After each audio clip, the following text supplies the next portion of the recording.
5, the NBC4 I-Team talks with two of the men police say were injected with drugs by political activist and donor Ed Buck. He is facing criminal charges, but both accusers say they're disappointed with the way the case has been handled. Well, Chuck, both of these... Okay. Yeah. It's obviously Eric Leonard who has more on this. Eric, go ahead. Yeah, Chuck, both of these men say they risked a great deal in coming forward and sharing their stories with law enforcement. One of them says he was left homeless after providing the information to detectives. The other says Ed Buck's arrest was needlessly delayed.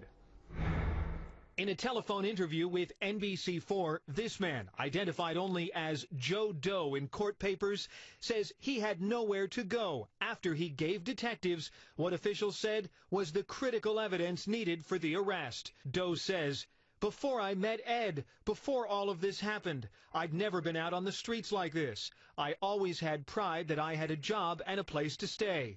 He says he hoped the county could help with emergency housing, but so far says he's had to depend on private donations raised online. The surviving victims' statements gave us the break we needed. Last week, LA County DA Jackie Lacey said the case would have been impossible to file without this man's help. It wasn't until this latest victim came forward who really is a hero. Lacey said previous witnesses interviewed by investigators had not provided first-hand accounts of drug encounters with Buck. The people who came forward didn't necessarily have first-hand information, which this man says he had and did 6 months ago. I told them everything, that happened to me, not hearsay. Cody, who's listed as one of the additional victims in the federal charges, said in this video call with NBC4, he told detectives in April that Buck had injected him with meth and possibly other drugs, that Buck allegedly threatened him with a power saw,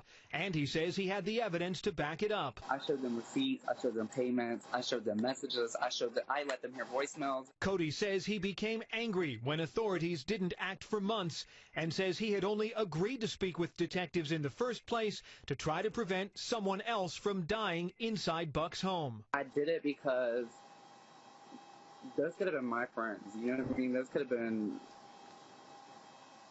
been me. It was the right thing to do. Lacey's office told us this afternoon that it reached out twice to Joe Doe to try to get him set up with some kind of housing. It sounds like they reconnected today, so there may be progress there. Lacey's criminal case was put on hold while a federal prosecution goes ahead. Buck is being held with no bail. He returns to court next month.